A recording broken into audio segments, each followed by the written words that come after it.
Hello guys, welcome back to my YouTube channel Standard Classes. So today I'm going to continue chapter 4 measurement of national income. Last video में हम लोगों ने chapter अच्छे से start कर दिया था एंड ये बिल्कुल मेन चैप्टर है आपका नेशनल इनकम का. इसके अंदर मेथड्स हैं, न्यूमेरिकल्स हैं जो हम आपके साथ डिस्कस करेंगे. इससे प्रीवियस वीडियो में मैंने आपको बताया था कि 3 मेथड्स हम लोगों को नेशनल इनकम के पढ़ने हैं.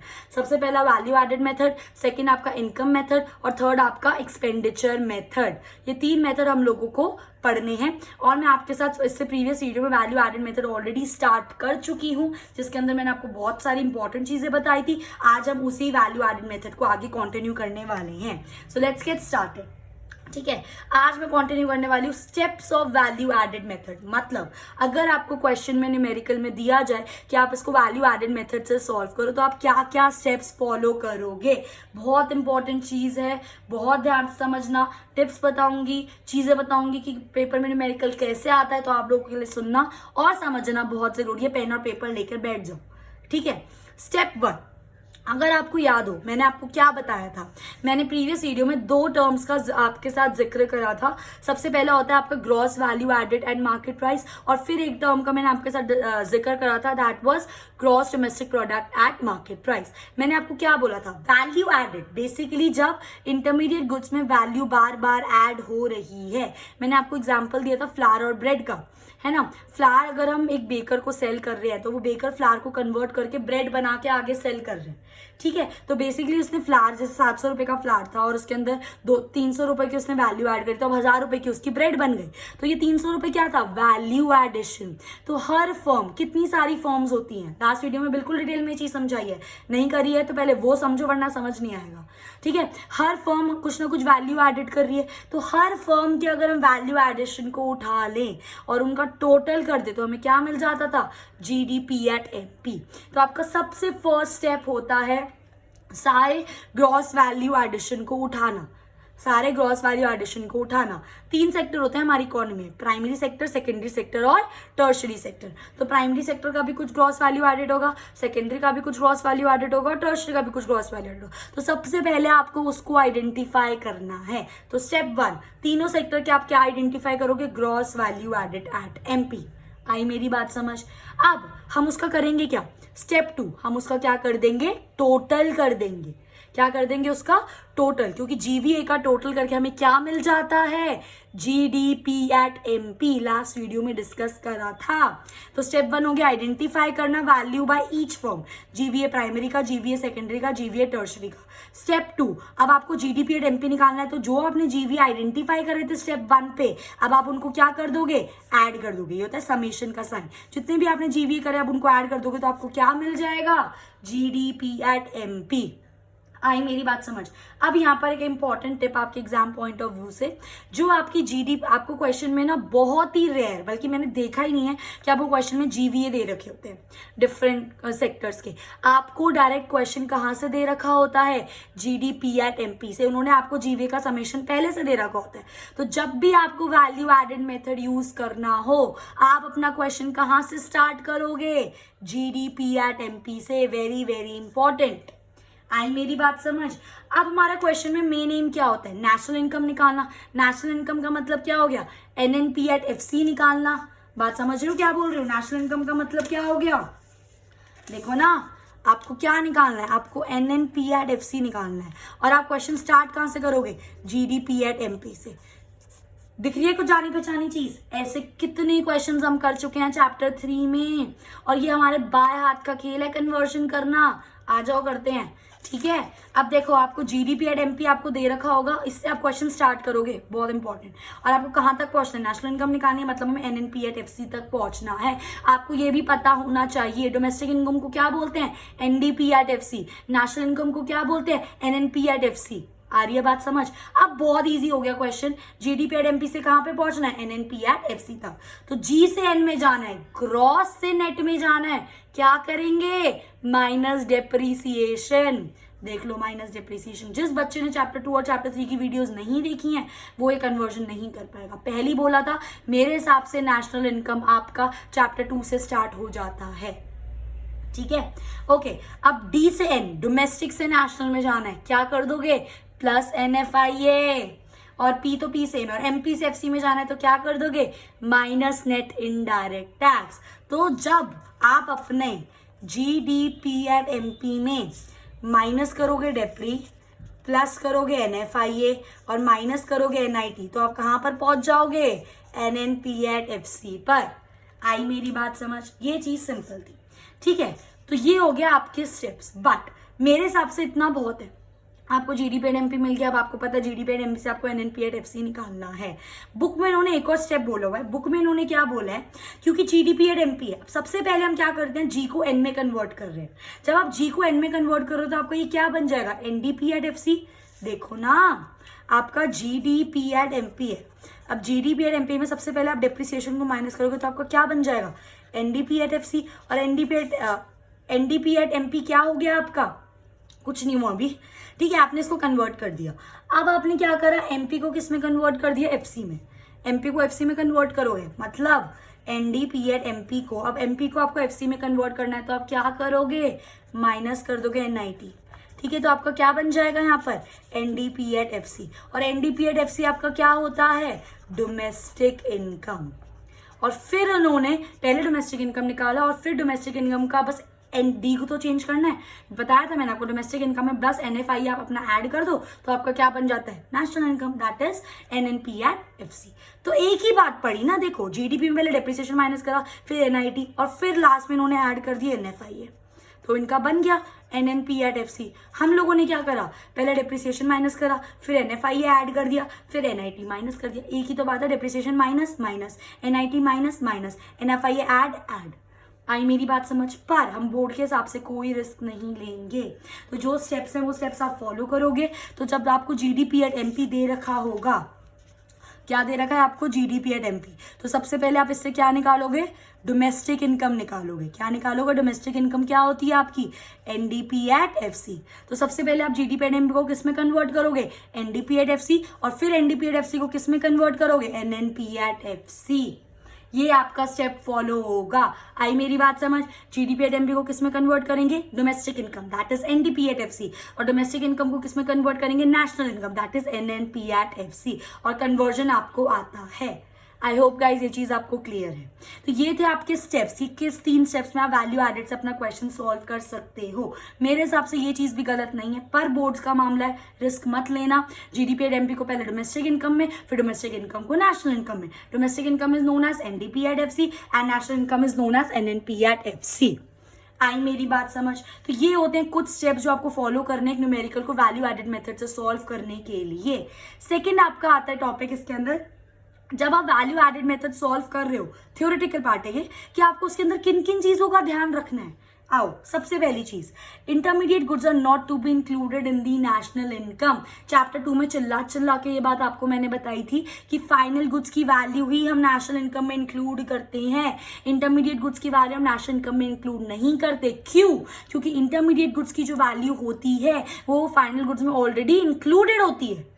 और अगर आप इंटरमीडिएट की भी नेशनल इनकम में इंक्लूड कर दोगे, फाइनल गुड को भी नेशनल इनकम में इंक्लूड कर दोगे, तो आपकी डबल काउंटिंग हो गई ना। इंटरमीडिएट की वैल्यू भी कर दी और फाइनल में भी इंटरमीडिएट की वैल्यू होती है, वो फिर से ऐड हो गया, तो वो डबल काउंटिंग हो गया। तो डबल काउंटिंग को अवॉइड करने के लिए, टू अवॉइड डबल काउंटिंग, हम इंटरमीडिएट गुड्स की वैल्यू नेशनल इनकम में इंक्लूड नहीं करते, हम सिर्फ और सिर्फ फाइनल गुड्स की वैल्यू नेशनल इनकम में इंक्लूड करते हैं। आई होप गाइस ये चीज आपको क्लियर है, ठीक है। Second, sale and purchase of second hand not included. कोई भी आप सेकेंड हैंड चीज खरीद रहे हो या बेच रहे हो, आप उसको नेशनल इनकम में इंक्लूड नहीं करोगे। क्यों? क्योंकि जब वो चीज फर्स्ट टाइम खरीदी या बेची गई थी तब वो ऑलरेडी इंक्लूड हो गई नेशनल इनकम में। तो सेकेंड हैंड चीजें हम नेशनल इनकम में इंक्लूड नहीं करते। पर अगर सेकेंड हैंड चीज बेचते या खरीदते समय कोई कमीशन पे कर रहे हो या कोई कमीशन रिसीव कर रहे हो, कोई ब्रोकरेज पे कर रहे हो या कोई ब्रोकरेज रिसीव कर रहे हो, तब आप वो कमीशन या वो ब्रोकरेज अपना नेशनल इनकम में इंक्लूड करोगे, क्योंकि वो आपकी जनरेशन ऑफ इनकम है। आई मेरी बात समझ। ये था एक इसका exception case, as they were included in a year in which they were produce. जिस साल वो प्रोड्यूस करे गए, बेचे गए या खरीदे गए, तब वो इंक्लूड ऑलरेडी हो चुके हैं, इसलिए हम उनको दोबारा इंक्लूड नहीं करेंगे। बट एनी कमीशन और ब्रोकरेज जो भी आप इससे रिलेटेड होगा ट्रांजैक्शन से, वो आपका नेशनल इनकम में इंक्लूड होगा। इतनी बात क्लियर है।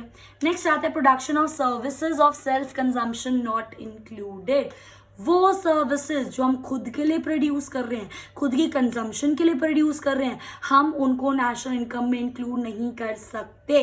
जैसे कि एक हाउसवाइफ क्या करती है, पूरे घर को संभालती है, सर्विसेज प्रोवाइड करती है, खाना बनाती है, कपड़े धोती है, घर को अच्छे से संभालती है, पर वो जो सर्विसेज प्रोवाइड कर रही है हम उसको नेशनल इनकम में इंक्लूड नहीं कर सकते। इसका रीजन, क्योंकि जो सर्विस आप सेल्फ कंजम्पशन के लिए प्रोड्यूस कर रहे हो, आप उनकी वैल्यू नहीं निकाल सकते।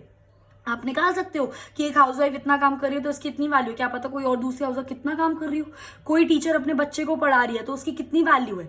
हम वो वैल्यू टर्म मनी में नहीं निकाल सकते। जो सर्विसेज हम खुद के लिए प्रोड्यूस कर रहे हैं, एक डॉक्टर खुद के बेटे या बेटी को ट्रीट कर रहे हैं, आप उसकी वैल्यू नहीं निकाल सकते। इसलिए वो सर्विसेज जो हम खुद की कंजम्पशन के प्रोड्यूस करते हैं, हम उनको नेशनल इनकम में इंक्लूड नहीं कर सकते। आई होप इतनी बात क्लियर है। सो डोमेस्टिक सर्विसेज हो गई, जैसे house wife, are very difficult to determine their market value. उनकी मार्केट वैल्यू निकालना बहुत मुश्किल है, इसलिए हम उनको नेशनल इनकम में इंक्लूड नहीं करते। आई मेरी बात समझ, ठीक है। नेक्स्ट आता है प्रोडक्शन ऑफ गुड्स। देखो यहाँ पर हम अपने सेल्फ कंजम्पशन में सर्विसेज को प्रोड्यूस कर रहे थे, इसलिए हम उनकी वैल्यू अपनी इंक्लूड नहीं कर रहे थे नेशनल इनकम में, क्योंकि हम उनकी वैल्यू नहीं निकाल सकते, मार्केट वैल्यू। बट यहाँ पर आप जो सेल्फ कंजम्पशन की बात हो रही है, जो गुड्स प्रोड्यूस कर रहे हो, यहाँ पे सर्विसेज थी, यहाँ पे गुड्स है, जो आप गुड्स प्रोड्यूस कर रहे हो उनको हम नेशनल इनकम में इंक्लूड करोगे, क्योंकि आप उनकी वैल्यू निकाल सकते हो। वो चीज मार्केट में ऑलरेडी होगी, पर आपने खुद प्रोड्यूस करा तो उसके आसपास आप उसकी वैल्यू निकाल सकते हो कि जो मैंने चीज अपने खुद के लिए प्रोड्यूस करी है, हो सकता है 20 रुपए की हो, 200 रुपए की हो, 300 रुपए की हो, ठीक है, तो वो चीज आप नेशनल इनकम में इंक्लूड कर सकते हो। इन दोनों में फर्क ही बस इतना है, सर्विसेज की वैल्यू हम नहीं निकाल सकते इसलिए हम इंक्लूड नहीं कर रहे है, ये भी सेल्फ कंजम्पशन के लिए, ये भी सेल्फ कंजम्पशन के लिए।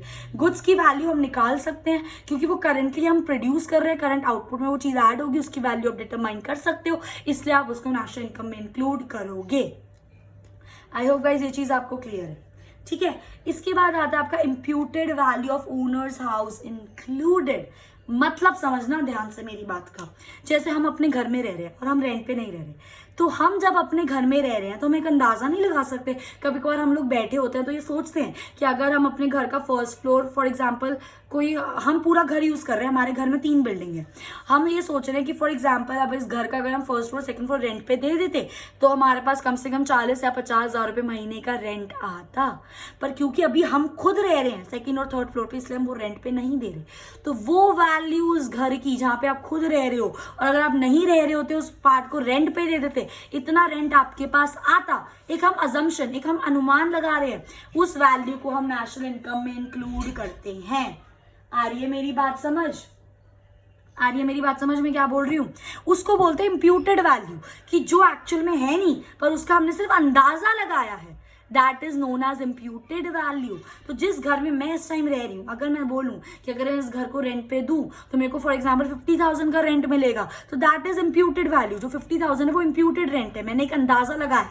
पर हमेशा हम इम्प्यूटेड वैल्यू को नेशनल इनकम में इंक्लूड करेंगे। देखो ना, इस चीज देखो, ये सारी चीजें सेल्फ कंजम्पशन से रिलेटेड है। जिन सेल्फ कंजम्पशन में जिन चीज की वैल्यू निकाल सकते हो, जैसे गुड्स की हो गई, घर में रह रहे हो उसके रेंट की हो गई, वो सब नेशनल इनकम में जोड़ दो।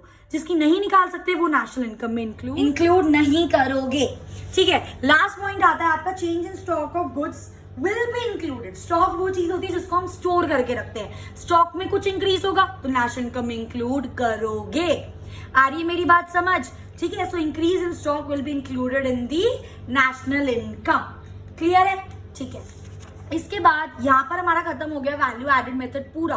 मैंने आपको स्टेप्स भी बता दिए, कन्वर्जन आपको ऑलरेडी आता है, हम लोगों ने चैप्टर 2 और चैप्टर 3 में वो चीज अच्छे से करी थी, और इसके कुछ प्रिकॉशंस है। ये थ्योरेटिकल क्वेश्चन आ सकता है, इसमें प्रैक्टिकल नहीं आएगा, पर ये जो मैंने आपको यहाँ पे स्टेप्स बताए थे प्रैक्टिकल क्वेश्चन में यूज होगा। कैसे होगा वो मैं भी आपको बताऊंगी, ठीक है। इसके बाद हमारा एक छोटा सा टॉपिक आता है, that is problem of double counting.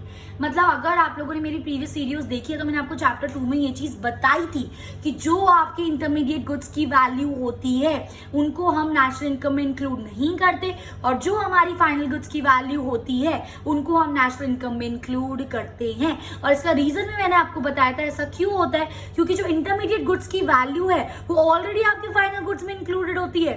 तो अगर आप इंटरमीडिएट गुड्स की वैल्यू भी नेशनल इनकम में इंक्लूड कर दो और फाइनल गुड्स की वैल्यू भी नेशनल इनकम में इंक्लूड कर दो, तो डबल काउंटिंग हो गई ना, 2 बार आपने इंटरमीडिएट की वैल्यू ऐड कर दी। इसलिए इस चीज को हम बोलते हैं problem of double counting. So double counting refers to counting of an output more than once. एक आउटपुट की वैल्यू एक से ज्यादा बार अगर आपने नेशनल इनकम में ऐड कर दी तो वो क्या बन गई आपकी प्रॉब्लम ऑफ डबल काउंटिंग. ठीक है, output more than once while passing through various stages of production. जैसा कि मैंने आपके साथ चैप्टर 2 में डिस्कस करा था, जब तक इंटरमीडिएट गुड्स आपका प्रोडक्शन बाउंड्री के अंदर है, जब तक वो प्रोड्यूस हो रहा है, in every stage of production कुछ ना कुछ उसमें वैल्यू ऐड होगी. और हर बार जो वैल्यू ऐड होगी, अगर आप हर बार उस वैल्यू एडेड को इंटरमीडिएट गुड्स को नेशनल इनकम में ऐड ऑन करने लग जाओगे तो कितनी बार डबल काउंट कर दोगे. बात समझ रहे हो मेरी. ठीक है, तो इसको बोलते हैं double counting. So value of final goods को हम इंक्लूड करते हैं और वैल्यू ऑफ इंटरमीडिएट गुड्स को हम नेशनल इनकम में इंक्लूड नहीं करते. सिर्फ और सिर्फ एक रीजन है, क्योंकि जो इंटरमीडिएट गुड्स की वैल्यू होती है वो ऑलरेडी फाइनल गुड्स में इंक्लूडेड होती है. आ रही है मेरी बात समझ.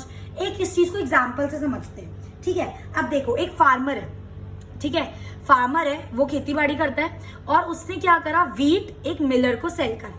अब फार्मर के लिए वीट क्या है, फाइनल गुड. देखो ना, फार्मर ने मिलर को वीट सेल करा 500 रुपए का और फार्मर के लिए वीट क्या है, फाइनल गुड. तो फार्मर के हिसाब से फाइनल गुड्स की वैल्यू हम इंक्लूड करेंगे, तो मतलब 500 ये इंक्लूड करेंगे. बिल्कुल सही बात. अब मिलर ने क्या करा, उस वीट को पीस कर उसका आटा बना दिया. मिलर ने क्या बना दिया, उसका फ्लावर बना दिया. तो जब मिलर को वो वीट 500 रुपए का मिला, उसके बाद जब उसने उसका पीस कर आटा बनाया तो कुछ पैसे उसके भी लगे, तो उसने 500 की वैल्यू कितनी कर दी, 700. अब मिलर के लिए फाइनल गुड क्या बन गया, वो आटा 700 रुपए का. तो उसके हिसाब से 700 रुपए नेशनल इनकम में इंक्लूड होना चाहिए. बिल्कुल होना चाहिए, बिल्कुल सही बात है. उसके बाद उस मिलर ने ये आटा किसको दे दिया, बेकर को दे दिया. तो बेकर को 700 रुपए का आटा मिला और उसने 700 रुपए के आटे की क्या बना दी, ब्रेड बना दी. अब जब 700 रुपए का आटा मिला और उसकी ब्रेड बना दी तो कुछ वैल्यू ऐड हुई. तो 700 रुपए की चीज उसने फाइनली कंज्यूमर को कितने रुपए में बेची, 1000 रुपए में. बात को समझना, मैं बहुत एक जरूरी मजेदार बात बताने वाली हूँ. ठीक है, तो फार्मर के लिए वीट फाइनल गुड था, मिलर के लिए बेकर फ्लावर जो था फाइनल गुड था, बेकर के लिए जो ब्रेड है वो फाइनल गुड है. तो इस हिसाब से जो अभी मैंने आपको कॉन्सेप्ट बताया कि जो फाइनल गुड्स है उनको हम नेशनल इनकम में इंक्लूड करेंगे, तो 500, 700 और 1000 तीनों चीजें नेशनल इनकम में आनी चाहिए. तो टोटल वैल्यू ऑफ आउटपुट आपकी कितनी आ रही है, 500 प्लस 700 प्लस 1000. तो क्या आप नेशनल इनकम में 2200 रुपए ऐड करोगे. जिस बच्चे ने थोड़ी अक्लमंदी लगाई होगी ना वो बोलेगा नहीं, हम 2200 रुपए ऐड नहीं कर सकते. अब मेरी बात ध्यान से समझना, 500 रुपए का आटा 700 का बन गया, 500 रुपए का वीट 700 रुपए का आटा बन गया और 700 रुपए में ब्रेड बना दी 1000 रुपए की. अक्लमंद, थोड़ी सी दिमाग लगाओ अपना अक्लमंदो. 700 रुपए का जो वीट को पीसकर आटा बनाया है उसके अंदर 500 रुपए भी तो पहले से जुड़े हुए हैं. 500 का खरीदा वीट, उसको पीसकर आटा बनाया, तो 500 की चीज कितने में बन गई, 700 में. तो क्या इस 700 रुपए में 500 पहले से नहीं है. उसी तरीके से जो 700 रुपए का आटा है 1000 रुपए का बेच रहे हो ब्रेड बनाकर, तो क्या इस 1000 रुपए में 700 रुपए पहले से नहीं है. बात को समझ रहे हो मेरी. तो डबल काउंटिंग हो गई. 500 भी ऐड कर दिए, 700 भी ऐड कर दिए, 1000 भी ऐड कर दिए, 2200 नेशनल इनकम में ऐड कर दो. तो ये तो सरासर डबल काउंटिंग हो गई. 500 ऑलरेडी ऐड कर चुके हो. अब उस 700 रुपए में ऑलरेडी 500 है, फिर से आपने 700 ऐड कर दिया.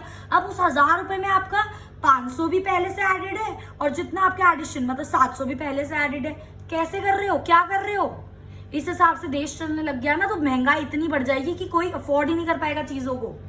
इसलिए ये कॉन्सेप्ट निकाला गया है. That is problem of double counting. अभी बताऊंगी कि डबल काउंटिंग कैसे ठीक हो सकती है. पहले इस बात को समझो कि ये डबल काउंटिंग कैसे हुई. 700 रुपए भी ऐड कर दिए भाई, 700 में 500 तो पुराने वाले ही हैं, 200 ही तो एडिशन करा है. बात को समझो. उसके बाद जब 1000 रुपए फिर से ऐड कर दिया आपने, अब इस 1000 रुपए में आपके 500 भी पुराने वाले हैं. ठीक है, जो 200 आपने इसमें ऐड ऑन करा मतलब 700 ये पुराने वाले पहले से है और 300 आप और ऐड कर रहे हो, फिर से आपने ऐड ऑन कर दी. कैसे चल रहा है साहब. इसलिए इस प्रॉब्लम को बोलते हैं हम प्रॉब्लम ऑफ डबल काउंटिंग। अब सबसे मजेदार बात समझो कि इस प्रॉब्लम को आप ठीक कैसे कर सकते हो। दो मेथड से हम डबल काउंटिंग की प्रॉब्लम को ठीक कर सकते हैं। पहला है हमारा फाइनल आउटपुट मेथड और दूसरा है हमारा वैल्यू एडेड मेथड। आपके पास दो तरीके सीधे सीधे, 500 रुपए का व्हीट खरीदा, 700 रुपए का उसको पीस कर आटा बना दिया और आटे की 1000 रुपए की ब्रेड बना दी। या तो सीधा सीधा बस 1000 रुपए ऐड कर दो अपने नेशनल इनकम में, क्योंकि इस 1000 रुपए के अंदर 500 भी है और 700 भी है, तो दोबारा मतलब 500 और 200 जो एडिशन करा था टोटल 700 बन रहा था, वो दोनों है। या तो जो फाइनल आउटपुट बन रहा है आपका, जो फाइनली कंज्यूमर तक पहुंच रहा है आउटपुट, क्योंकि देखो फार्मर एक मिलर को सेल कर रहे हैं, है ना, तो मिलर के लिए तो ये एक इंटरमीडिएट प्रोडक्ट हो गया, बेकर के लिए फ्लावर इंटरमीडिएट प्रोडक्ट हो गया। वो गुड जो फाइनल एक कंज्यूमर को मिल रहा है उसका अमाउंट ऐड कर दो, क्योंकि उसके अंदर ये सारे अमाउंट पहले से एडेड होते हैं। एक तो ये तरीका है, या फिर एक और तरीका कर सकते हो आप, वैल्यू एडेड मेथड। मतलब ध्यान से समझो, 500 की चीज थी, 500 के अंदर तो कुछ वैल्यू ऐड नहीं हुआ। अब 500 की चीज कितने की बन गई, 700 की। 200 रुपए ऐड करे नहीं करे, 200 रुपए ऐड करे नहीं करे, ठीक है। अब 700 की चीज कितने की बन गई, 1000 रुपए की। 300 रुपए ऐड करे नहीं करे, मतलब जितना ऐड कर रहे हो बस वो गिन लो। 500 की चीज 700 को बना दिया, 200 जोड़ दिया आपने, जो भी आपका काम हुआ। 700 का आटा था, उसकी 1000 रुपए की ब्रेड बना दी। 700 का आटा ऑलरेडी इंक्लूड है, 300 आपने अपने पास से डाले, और ये 500 में भी कुछ क्रिएट करा होगा, और तो कुछ ऐड नहीं करा फार्मर ने, पर कुछ खेती बाड़ी कुछ तो प्रोड्यूस करा था, वो भी तो इंक्लूड करेंगे। तो कितना बन गया, 500 प्लस 200 प्लस 300, 1000 रुपए ही तो बात पड़ गई। बात समझ रहे हो। तो दो तरीकों से कर सकते हो डबल काउंटिंग की प्रॉब्लम को सॉल्व। आप ऐसे ऐसे अलग ऐड ऑन नहीं कर सकते हो कि 500 भी ले लिए, 700 भी ले लिए, 1000 रुपए भी ले लिए। 700 में तो 500 पहले से इंक्लूडेड है, 200 का ही तो काम करा ना एक्स्ट्रा। अब अगेन आप 1000 रुपए ले रहे हो, 1000 रुपए में 700 तो पहले से आ गए, काम सिर्फ 300 का तो एक्स्ट्रा हुआ। तो या तो लास्ट वाला लो जो कंज्यूमर को सेल कर रहे हो, वो 1000, उसके अंदर सब आ गया, 500 700 सब। या फिर जितनी वैल्यू हर स्टेज पर ऐड कर रहे हो। फर्स्ट स्टेज पर 500 की वैल्यू ऐड करी तो 500 ले लो। सेकंड स्टेज पर 500 की चीज 700 की बनाई तो कितनी वैल्यू ऐड करी, 200। थर्ड स्टेज पर 700 की चीज 1000 की बना दी तो कितनी वैल्यू ऐड करी, 300। इसको ऐड कर दो। आई मेरी बात समझ, कान ऐसे पकड़ लो, ऐसे पकड़ लो, एक ही बात है, आंसर वही आएगा। क्लियर। सो ये होता है कैसे आप डबल काउंटिंग की प्रॉब्लम को अवॉइड कर सकते हो। सबसे बेस्ट तरीका है ये, ठीक है। और इस तरीके से हमारे जो भी हम नेशनल इनकम कैलकुलेट करते हैं उसके अंदर कोई डबल काउंटिंग इंक्लूडेड नहीं होता। सो विद दिस मैं आपका फर्स्ट टॉपिक कंप्लीट कर चुकी हूँ, which is value added method. In my next video I will be discussing with income method. Guys तीनों मेथड नेशनल इनकम के, value added method, income method और expenditure method बहुत ज्यादा इंपॉर्टेंट है। बात को गांठ बांध लो, नहीं कर पाओगे नेशनल इनकम का क्वेश्चन नहीं करोगे, सीधा सीधा बोर्ड में 15 नंबर का क्वेश्चन आएगा। बात क्लियर, ठीक है। So with this video I have completed with value added method. In my next video I'll be continuing with income method. So if you like my video, please do like, share and subscribe, and thanks for watching.